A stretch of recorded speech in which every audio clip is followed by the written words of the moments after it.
देखो, जब नरेश किसी राज्य का क्रूर होता है ना, तो जनता महाराज सावधान रहनी ही चाहिए। राजा क्रूर धर्मा होगा तो प्रजा के साथ अन्याय करने का अवसर ही खोजता होगा।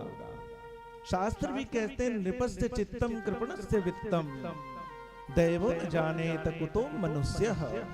राजा का चित्त अस्थिर होता है,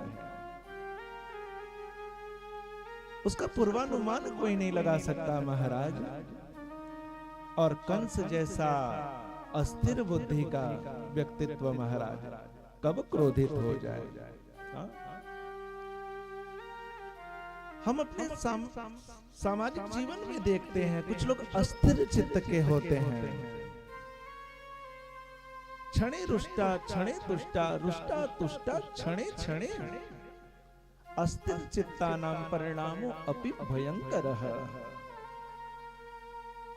क्षण क्षण में जो क्रोधी हो जाए, क्षण क्षण में जो महाराज प्रसन्न हो जाए, वो अस्थिर चित्त वाला कहा गया है। और इसका परिणाम महाराज सदैव ही भयंकर होता है, भयंकर। नंदराय जी का एक स्वभाव है, दुष्ट कंस को न वो मौका ही मत दो, वह अवसर ही मत दो। जिसके उसके जो दुष्चित्त के उपज हैं वह गोकुल की ओर दिखे महाराज, वो प्रदर्श नहीं आए। राजदंड का भय भी तो है। यदुवंशियों के भीतर न कंस के प्रति भारी असंतोष है, लेकिन वो अवसर नहीं पा रहे हैं कि उसको प्रकट कर सके। कोई नेतृत्व नहीं था महाराज। कभी कभी ना जब प्रशासक के सम्मुख विपक्ष दंतहीन सदृश दिखने लगता है, तो प्रशासक महाराज निरंकुश सा हो जाता है। ये सामान्य मीमांसा है राजनीति की। पक्ष विपक्ष दोनों ही महाराज परस्पर संघर्ष जब करते हैं ना, स्वस्थ संघर्ष जब करते हैं, तो जनता का कल्याण निहित होता है।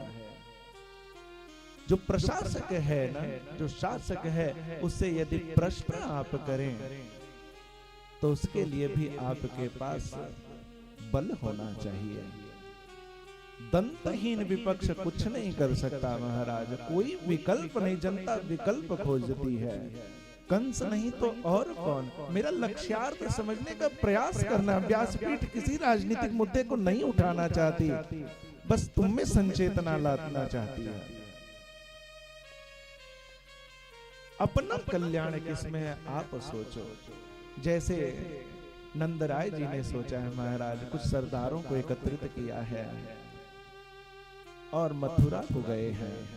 महाराज कंस को महाराज कर दिया है।